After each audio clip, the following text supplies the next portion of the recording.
লড়াইয়ের ওই ময়দানেতে যেতে তোমাকে হবে, প্রয়োজনে সব রক্তটুকু জমিনেই ঢেলে দেবে। লড়াইয়ের ওই ময়দানেতে যেতে তোমাকে হবে, প্রয়োজনে সব রক্তটুকু জমিনেই ঢেলে দেবে। তবুও তোমায় লড়তেই হবে, মানিবে না পরাজয়। তবুও তোমায় লড়তেই হবে, মানিবে না পরাজয়। বিপ্লব মানে জীবন দেয়া বসে থাকা নয়, সে কোনো দিন আসবে না রে করো যদি ভয়। আসবে বিজয় রক্ত আর জীবনের বিনিময়, আসবে বিজয় রক্ত আর জীবনের বিনিময়। বিপ্লব মানে জীবন দেয়া বসে থাকা নয়, সে কোনো দিন আসবে না রে করো যদি ভয়। ঠিক কিনা? শাসনের নামে কেউ বা বিশ্বে মেহনতি জনতারে ইমানের উপর আঘাত ওরা হানিছে বারে বারে। শাসনের নামে কেউ বা বিশ্বে মেহনতি জনতারে ইমানের উপর আঘাত ওরা হানিছে বারে বারে। প্রতারণার ওই ফাঁদে পড়ে মোরা জীবন করেছি ক্ষয়, প্রতারণার ওই ফাঁদে পড়ে মোরা জীবন করেছি ক্ষয়। বিপ্লব মানে জীবন দেয়া বসে থাকা নয়, সে কোনো দিন আসবে না রে করো যদি ভয়। ঠিক কিনা? ভয় করবো কাকে? যারা গোমূত্র খায় এরা আমাদের উপরে অত্যাচার চালানোর সাহস দেখায়। আমরা আলহামদুলিল্লাহ গোস্ত খাই। কি খাই? কি খাই? শক্তি আমাদের বেশি হওয়ার কথা। এদেশের হিন্দু মুসলমান আগেও এক ছিল, এখনো দেশ রক্ষার জন্য হিন্দু মুসলমান সবার যদি একসঙ্গে এক হাতে হাত মিলাতে হয় সেটা করতে আমরা রাজি আছি। কিন্তু কেউ যদি ইমানের উপর আঘাত দেয়, 4 মাস আগে দেশের জন্য লড়াই হয়েছিল, আমার প্রয়োজনে লড়াই হবে, কবে সেটা হবে ইমান বাঁচানোর লড়াই। ঠিক কিনা? ইমান বাঁচানোর লড়াই আপনারা থাকবেন তো ইনশাআল্লাহ? আল্লাহ আমাদের ইমানকে কবুল করুন, জোরে বলেন আমিন। চতুর্দিকে চক্রান্ত চলছে, সুতরাং আমি তো গত 1 সপ্তাহ 10 দিন ধরে মনে মনে মন কলা খাচ্ছি যে আলহামদুলিল্লাহ যারা আশার চক্রান্ত করতেছে চট করে ঢুকবে অথবা চট করে এসে দেশের মুসলমানদেরকে মারবে, বর্ডারে যারা মুসলমানদেরকে সামনে নিয়ে বিভিন্ন বিশ্রীভালায় ভাষায় গালিগালাজ করছে, মুসলমানদের রক্ত পিপাসুর মতো তারা হায়নার মতো আমাদের দিকে ধেয়ে আসার চক্রান্ত করতেছে, আমরা বলবো তোমরা আসতে মন চাইলে আসো, আমরাও রেডি। কি বলেন? ঠিক না? মনে রাখবেন, গুনাহ করছেন অনেক, কোটি কোটি কোটি কোটি গুনাহ, প্রত্যেকটা গুনাহ। এই যে আমার আগে হযরত বলে গেছেন তওবা করলে অনেক সময় বান্দাকে জাহান্নামে যেতে হয়। মনে রাখবেন, এই যে বান্দা জাহান্নামে ঢুকবে একটা ভয় থাকে, একটা ভয় থাকবে না কেউ যদি শাহাদাতের মরণ অর্জন করে। কারণ শহীদ মরতে দেরি, জান্নাতে যেতে দেরি।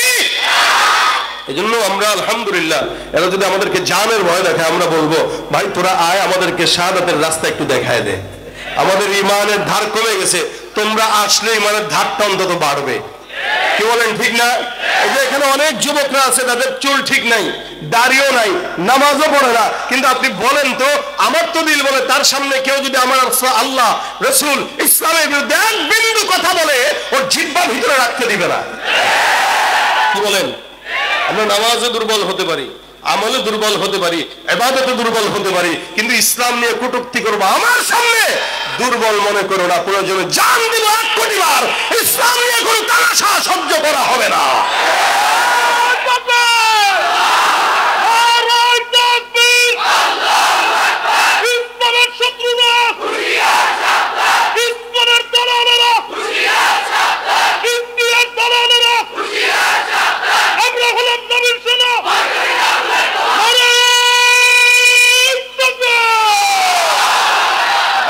এই আওয়াজগুলো কবুল করুক, বলেন আমিন। আমাদের কাছে এগুলোই আছে, এটাই আমাদের পুঁজি। কি বলেন? অস্ত্রও নাই, ক্ষমতাও নাই, তবে পুঁজি আছে, সেটা ইমানের পুঁজি। এই ইমানের পুঁজি যাদের থাকবে বিজয় তাদেরই হবে। ঠিক কিনা? সুতরাং দুনিয়ার কোন মানুষের পিছনে আর দৌড়ানোর দরকার নেই। অনেক দেখেছি, 16 বছর দেখেছি, হয়তো আবার সামনে কেউ আসলে তাদেরকেও দেখবেন, শান্তি কোনো জায়গায় পাবেন না। কারণ যারা আসবে, যারা যাবে, সবাই একই। আল্লাহর ইসলাম ছাড়া, নবীর সুন্নাহ ছাড়া, শরীয়ত ছাড়া, খেলাফত ছাড়া শান্তি এদেশে আশা করা সম্ভব নয়, সম্ভব নয়। যাদের হাতে যায় ক্ষমতা, দেশ যেন বাপের ভিটা, রাখতে চেয়ে শুরু করে বিদেশিদের পাচাটা। বিদেশিদের কথা মতো চালায় ওরা নিজের দেশ। দেখতে দেখতে গোল্লায় গেল আমার সোনার মুখস্থ সব। দেখতে দেখতে গোল্লায় গেল, দেখতে দেখতে গোল্লায় গেল, একে একে শেষ করেছি সবার দেখা হইল শেষ। দেখতে দেখতে গোল্লায় গেল আমার, কেউ দিল না সবাই নিল, আমরা যে কলুর বলদ, সারা বছর নেয় না খবর, নির্বাচনে খুব দরদ। কেউ দিল না সবাই নিল, আমরা যে কলুর বলদ, সারা বছর নেয় না খবর, নির্বাচনে খুব দরদ। নির্বাচনের আগে নেতায় ধরে কত রকম বেশ, নির্বাচনের আগে নেতায় ধরে কত রকম বেশ। দেখতে দেখতে গোল্লায় গেল, দেখতে দেখতে গোল্লায় গেল, একে একে শেষ করেছি সবার দেখা হইল শেষ। দেখতে দেখতে গোল্লায় গেল আমার সোনার বাংলাদেশ। দেখতে দেখতে গোল্লায় গেল। দেখার আর দরকার অনেক দেখছি, স্বাধীনতার পর থেকে 50 বছরের উপরে আমরা দেখছি। এবার একটাবার আপনারা একটু দেখেন, কথা কয় না, আমরা তো অনেক দেখলাম, এবার আপনাদের দেখা উচিত। কি বলেন, ঠিক না? ওলামা একরামদের কাছে দেশ দিয়ে একটু দেখেন যে পারে কিনা। টুপিওয়ালা, দাড়িওয়ালা, আল্লাহওয়ালা ইমানদারদের কাছে দেশ দিয়ে দেখেন একটু পারে কিনা। ইনশাআল্লাহ এদেশে যদি ইসলামী আইন আসতো, যারা ওপারে চলে গিয়েছে একজনও হাত পা নিয়ে যেতে পারতো না, এবং যারা আসবে এরাও কখনো ভয় করতো না যে সরকার 5 কোটি দিলে 3 কোটি মারা লাগবে, এই আশা করতে পারতো না। কেন? ইসলামের আইন হলো কেউ যদি চুরি করে হাত হাত। সুতরাং শান্তি পেতে গেলে ইসলাম ছাড়া কোনো গতি। আল্লাহ ইসলামের দেশ দান করুক। ভাইরা আমার, আমি যেটা বলছিলাম, এই দুনিয়াতে মানুষ তার নেতাকে যতটুকু ফলো করে, পীরকে যতটুকু ফলো করে, মা বাবাকে যতটুকু মানে, এতটুকুনের অর্ধেক যদি আমার আল্লাহকে মানতো, মানুষ জান্নাতি হয়ে যেত। মানে তো নাই, বরঞ্চ এই কথা বলে যে আমার গুনাহ নাই। অধিকাংশ মানুষ গুনাহ করার পরে তার ইহসাস হয় না, চিন্তাও করে না যে মাফ চাইতে হবে। যার চিন্তা নয় তার তাওবাও নসিব হয় না, আর যার চিন্তা আছে একদিন না একদিন তাওবা নসিব হয়। অথচ হযরত ওমর ফারুক নিজে পেরেশানিতে পড়ে গেছেন যে আমার নামটা কি মুমিনের খাতায় নাকি মুনাফিকের খাতায়। ওমর রাদিয়াল্লাহু তাআলা ভাবতেন মাঝে মাঝে, যার কারণে হযরত হুযায়ফা ইবনুল ইয়ামানের কাছে আল্লাহ রাসূল সাল্লাল্লাহু আলাইহি ওয়াসাল্লাম কে কে মুনাফিক, এই লিস্টটি হুযায়ফার কাছে ছিল। সমস্ত মুনাফিকের লিস্টটি ছিল হুযায়ফার কাছে। তো হযরত আমিরুল মুমিনিন একদিন হুযায়ফা ইবনুল ইয়ামানের কাছে জিজ্ঞাসা করলেন, হে হুযায়ফা, দেখো তো আমি ওমরের নামটাও তোমার লিস্টের খাতায় আছে কিনা। তোমার খাতায় যে লিস্টটি আছে এই জায়গায় আমি ওমরের নামটা আছে কিনা দেখো। ইসলামের দ্বিতীয় খলিফা, যার ব্যাপারে রাসূল সাল্লাল্লাহু আলাইহি ওয়াসাল্লাম বলেছেন আমার পরে যদি কোনো নবী আসতো সে হয়তো কে, এই ওমর বলতেছেন, দেখো আমার নামটা ওখানে আছে কিনা। হুযায়ফা ডাক দিয়া বলেন, আমিরুল মুমিনিন, আল্লাহ রাসূল সাল্লাল্লাহু আলাইহি ওয়াসাল্লামের তরফ থেকে নিষেধ, কার নাম কোন জায়গায় বলা যাবে না। আমিরুল মুমিনিন কিচ্ছু বলেন না, সোজা সোজি বাসার মধ্যে চলে যায়। একদিন, 2 দিন, 3 দিন হয়ে গেল, চোখের মধ্যে ঘুম আসে না। আমিরুল মুমিনিন টেনশন করে আর বারবার চিন্তা করে, ওমরের নামটা যদি মুনাফিকের খাতায় থাকে জাহান্নাম ছাড়া কোনো উপায় নাই। গভীর রাতের মধ্যে হযরত আমিরুল মুমিনিন হুযায়ফার বাসার দরজায় যায় ডাক দিয়া বলে, হুযায়ফা, আমি ওমর তোমার কাছে একটা প্রশ্নের জবাব জানার জন্য আসলাম, বলো দেখি প্রশ্নের জবাবটা আমার কাছে দিবা। আমিরুল মুমিনিনকে দেখে হুযায়ফা ডাক দিয়া বলেন, হ্যাঁ আমিরুল মুমিনিন, আপনার মতো একজন সাহাবী আমার দরজায় চলে আসলেন, দরকারও ছিল না। আপনি একবারের জন্য খবর যদি দিতেন আমি আপনার দরবারে চলে যেতাম, কিন্তু গভীর রাতে আসলেন। বলেন তো দেখি আপনার আমার কাছে কোন প্রশ্ন আছে, আমি আপনাকে জবাব দিব। আমিরুল মুমিনিন ডাক দিয়ে বলে, হুযায়ফা বলো, আমি ওমর যদি জমিন থেকে বিদায় হই তুমি আমার লাশের জানাজার নামাজটা পড়বা কিনা। আমিরুল মুমিনিনের মতো একজন এত শানওয়ালা সাহাবী বলতেছেন, হুযায়ফা আমার ইন্তেকালের পরে আমার লাশের জানাজার নামাজটা তুমি পড়বা কিনা কথা দাও।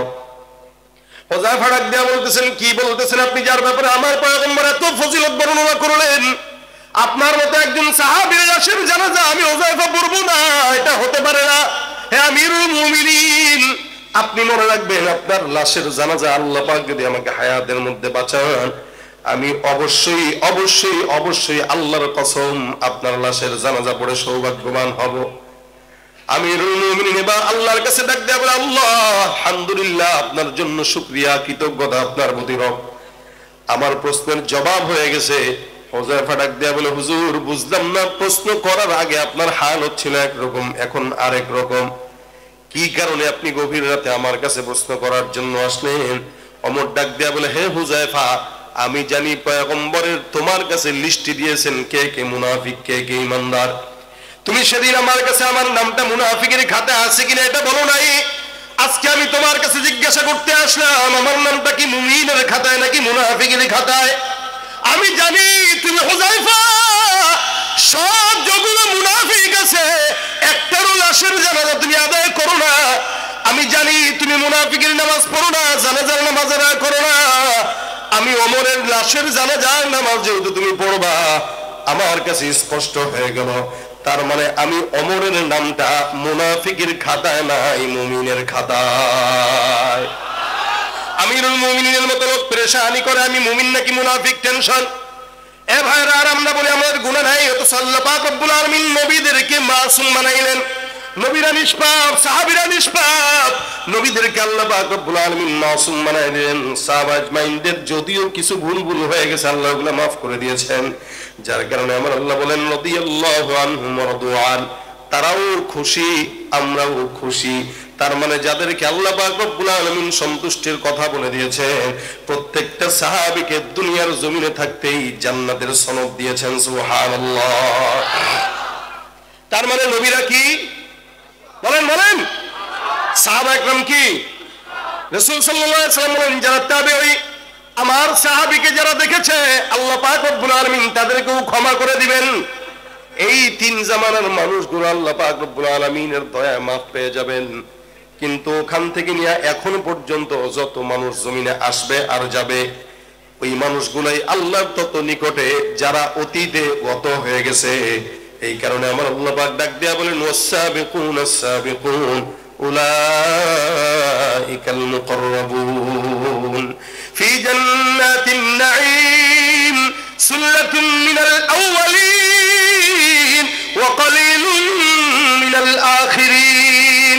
অতীতে যতগুলো মানুষ চলে গেছে সবগুলো মানুষ, যদিও আমরা 2024 সালে এই বাংলাদেশের মধ্যে বসবাস করছি, কিন্তু মনে রাখবেন আমাদের এই দেশের কিছু কিছু মানুষ আমাদের আকাবির বুজুর্গ আলেমদেরকে গালি দিয়া বলে তারা নাকি ইসলাম বুঝে নাই। মনে রাখবেন তার কথা অনুযায়ী আমাদের আকাবির বুজুর্গ আলেমরা যদি ইসলাম নাও বুঝে আপনার কথা মতো, তারা আল্লাহর জান্নাত বুঝে জান্নাতে চলে গেছে, আর আমরা বেশি বুঝার কারণে জাহান্নামী হয়ে তারপরে মারা যাই, ঠিক কিনা? এই জন্য আল্লাহ বলেন, যাতা জামানা যত পিছনে মানুষ তত আল্লাহর জান্নাতের নিকটে। জামানা যত পিছনে, আজকে থেকে 100 বছর আগে যেই বান্দাটা জন্মগ্রহণ করলো, ওই বান্দাটা আমার থেকে 100 বছর হলো রাসূলের নিকটে, তার মানে জান্নাতের নিকটে। যেই ব্যক্তিটা আজ থেকে 500 বছর আগে জমিনে আসছে, ওই বান্দাটা আমার পয়গম্বরের 500 বছরের নিকটে, আমার থেকে 500 বছর আগায়া। অর্থাৎ আজকের সন্তানটাও আগামী কালের সন্তান থেকে একদিন হলো রাসূলের নিকটে। আবার 10 বছর পরের সন্তানটা আজকের সন্তান থেকে, নবীর থেকে 10 বছর পিছায়া। এই কারণে জামানা যত পিছনে মানুষ তত জান্নাতের নিকটে, জামানা যত সামনে মানুষ তত জাহান্নামের নিকটে। চিন্তা করে দেখেন তো, আজ থেকে 30-40 বছর আগের, 50 বছর আগের কথা যদি বলি, আমাদের এলাকায় আমরা আমাদের মাদেরকে দেখতাম, খালাদেরকে দেখতাম, রাস্তাঘাটে গ্রামগঞ্জে দেখতাম, যখন নাকি কোনো মুরব্বী মহিলা রাস্তা দিয়ে হাঁটতো, পরপুরুষ দেখার সাথে সাথে ঘন্টাটা দিয়ে কোনো বিল্ডিং এর আড়ালে যায় লুকায় যাইতো। কি এখনো আছে এটা? একদম নাই বললেই চলে। দুই একটা দেখা যায় যারা করে, ওরাও দেখবেন বয়স তার 80 অথবা 70। এক সময় দেখতাম যখন নাকি মানুষ আসতো সামনে, আমাদের মা বোনেরা গাছের আড়ালে লুকাইতো, মসজিদে লুকাইতো, পুকুর পাড়ে লুকাইতো, কোনোভাবে যেন কোনো পরপুরুষ না দেখে। এমনকি নিজের জামা পর্যন্ত উঠানের মধ্যে নাড়তে দিত না, যাতে কোনো পরপুরুষ আমাদেরকে না দেখে। ওয়াহদাহু লা শারীকা লাহু ওয়া নাশহাদু আন্না সাইয়্যিদানা ওয়া সানাদানা ওয়া হাবিবানা ওয়া হাবিবা রাব্বিনা ওয়া তাবিবানা وطبيب قلوبنا ومولانا محمدا عبده ورسوله صلى الله عليه وعلى آله وأصحابه وبارك وسلم تسليما كثيرا كثيرا الذي أرسله الله تعالى بالحق بشيرا ونذيرا وداعيا إلى الله بإذنه وسراجا منيرا أما بعد فأعوذ بالله من الشيطان الرجيم بسم الله الرحمن الرحيم فقلت استغفروا ربكم إنه كان غفارا صدق الله مولانا العظيم وقال النبي صلى الله عليه وسلم من لزم الاستغفار جعل الله له من كل هم فرجا ومن كل ضيق مخرجا ورزقه من حيث لا يحتسب أو كما قال عليه الصلاة والسلام إن الله وملائكته يصلون على النبي يا أيها الذين آمنوا صلوا عليه وسلموا تسليما زبان كل شغل درود شريف پڑھی اللهم صل على محمد وعلى آل محمد كما صليت على إبراهيم وعلى آل إبراهيم إنك حميد مجيد اللهم بارك على محمد وعلى آل محمد كما باركت على إبراهيم وعلى آل إبراهيم إنك حميد مجيد زبان খুলে আওয়াজ দিয়ে সকলে আল্লাহ পাক রব্বুল আলামিনের দরবারে একটু জিকির করি লা ইলাহা ইল্লাল্লাহ লা ইলাহা ইল্লাল্লাহ লা ইলাহা ইল্লাল্লাহ লা ইলাহা ইল্লাল্লাহ লা ইলাহা ইল্লাল্লাহ লা ইলাহা ইল্লাল্লাহ লা ইলাহা ইল্লাল্লাহ লা ইলাহা ইল্লাল্লাহ লা ইলাহা ইল্লাল্লাহ লা ইলাহা ইল্লাল্লাহ লা ইলাহা ইল্লাল্লাহ লা ইলাহা ইল্লাল্লাহ লা ইলাহা ইল্লাল্লাহ লা ইলাহা ইল্লাল্লাহ লা ইলাহা ইল্লাল্লাহ লা ইলাহা ইল্লাল্লাহ মুহাম্মাদুর রাসূলুল্লাহ